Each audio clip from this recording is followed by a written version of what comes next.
सुनसान रास्ता। रात के करीब 11 बज चुके थे। शहर से बाहर एक लंबा टेढ़ा मेढ़ा रास्ता था जो घने जंगलों से होकर गुजरता था।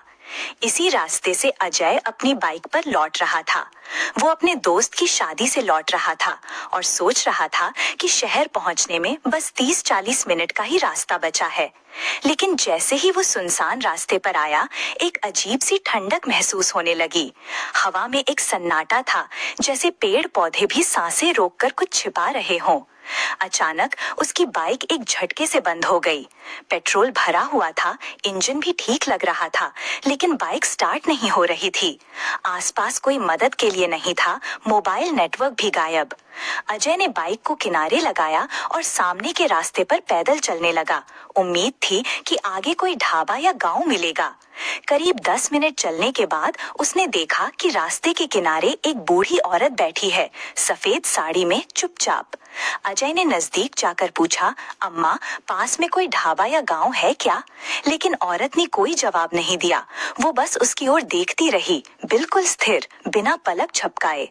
अजय थोड़ा घबराया, लेकिन फिर भी आगे बढ़ गया। जैसे ही वो उस औरत से कुछ दूरी पर पहुंचा, उसे लगा कोई उसके पीछे पीछे चल रहा है। पलट कर देखा, कोई नहीं था, लेकिन कदमों की आवाज साफ सुनाई दे रही थी। वो तेज चलने लगा, फिर दौड़ने लगा। तभी सामने एक टूटी हुई हवेली दिखाई दी, पुरानी, जर्जर, लेकिन दरवाजा खुला हुआ। बारिश शुरू हो चुकी थी, इसलिए वो हवेली में जाकर छिप गया। अंदर घुप अंधेरा था, बस एक कोना थोड़ा सूखा दिख रहा था। अजय ने वहीं बैठने का फैसला किया। तभी एकाएक दरवाजा अपने आप बंद हो गया। हवेली के अंदर धीमी धीमी फुसफुसाहटें सुनाई देने लगी, जैसे कोई अंधेरे में बातें कर रहा हो। अजय ने मोबाइल की फ्लैश ऑन की और देखा, दीवारों पर अजीब चित्र बने थे, जैसे कोई तांत्रिक अनुष्ठान हुआ हो। तभी उसे सामने एक आईना दिखा। जब उसने उसमें देखा तो चौंक गया। उसके पीछे वही बूढ़ी औरत खड़ी थी, लेकिन जैसे ही वो पलटा, पीछे कोई नहीं था। अचानक हवेली की दीवारों से खून टपकने लगा। अजय को सांस लेने में तकलीफ होने लगी, सिर चकराने लगा। तभी उसे जोर से किसी ने पुकारा, अजय। वो आवाज उसकी माँ की थी, लेकिन माँ तो शहर में थी।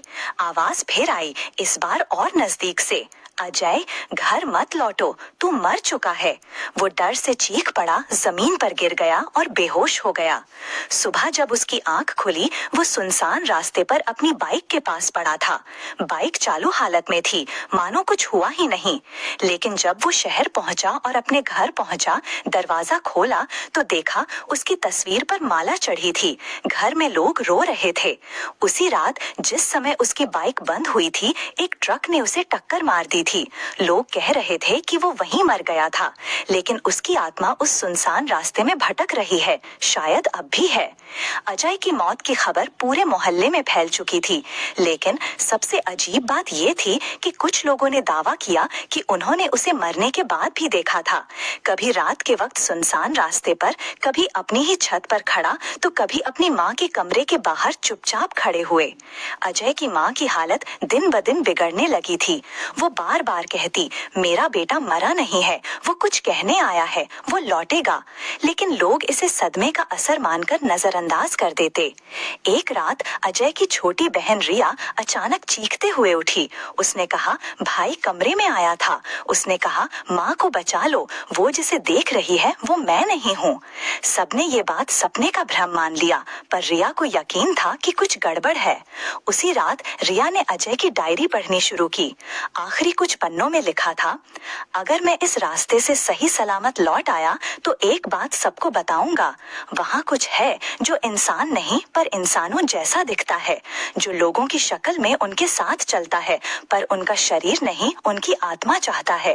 रिया कांप गई। अगले ही दिन उसने माँ को लेकर उस सुनसान रास्ते की ओर जाने की ठान ली। शाम होते होते दोनों माँ बेटी उस रास्ते पर थीं। चारों ओर वही सन्नाटा, वही अजीब ठंडक, वही पेड़ों की सरसराहट, जैसे किसी अदृश्य चीज की फुसफुसाहटें। अचानक एक मोड़ पर उन्हें वही बूढ़ी औरत दिखाई दी। अब की बार वो खड़ी थी और उसकी आंखें सीधी रिया की माँ को घूर रही थीं। रिया ने माँ का हाथ पकड़ लिया और बोली, हमें यहाँ से चलना चाहिए। पर माँ एकदम जड़ हो चुकी थी। तभी अंधेरे में से अजय की परछाई उभरी, लेकिन कुछ अलग थी। उसकी आंखें काली, चेहरा भावहीन और चाल अजीब। रिया चीखी, भाई ये तुम नहीं हो। अजय की परछाई एक पल को रुक गई, जैसे कुछ याद करने की कोशिश कर रही हो।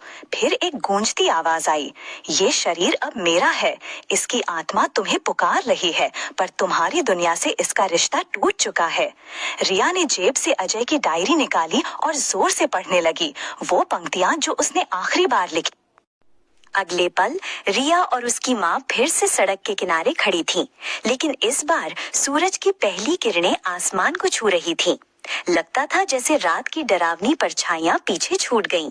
लेकिन जब वे घर पहुंची, रिया के फोन पर एक नोटिफिकेशन आया, एक अनजान नंबर से।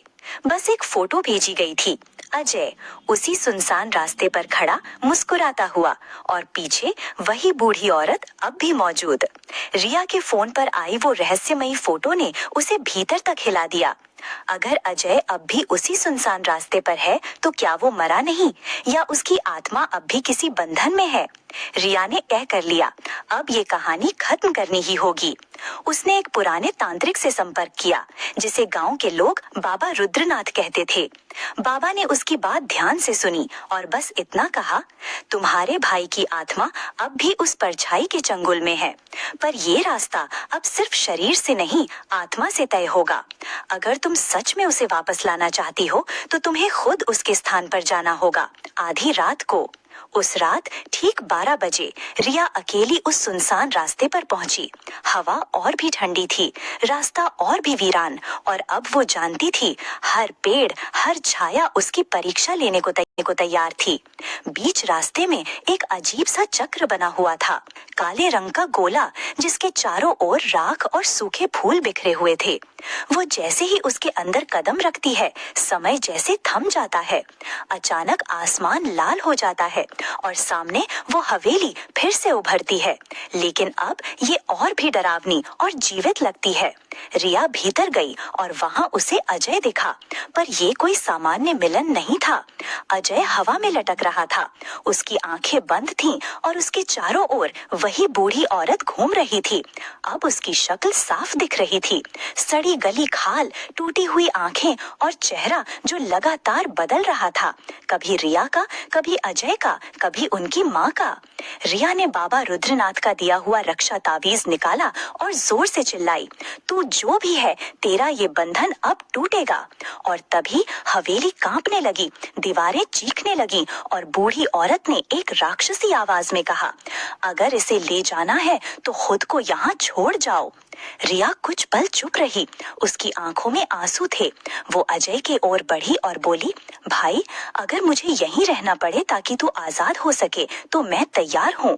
जैसे ही रिया ने चक्र के बीच खुद को खड़ा किया, अजय की आंखें खुल गईं, पर इस बार उसकी परछाई से रोशनी निकलने लगी।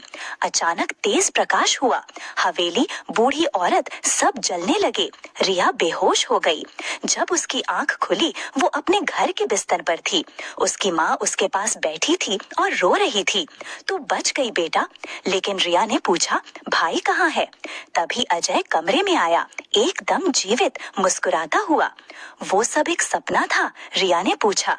अजय ने मुस्कुराकर कहा, शायद नहीं, लेकिन तूने मुझे बचा लिया और खुद को भी। वीडियो पसंद आई तो चैनल को सब्सक्राइब करें, वीडियो को लाइक करें और एक प्यारा सा कमेंट करें।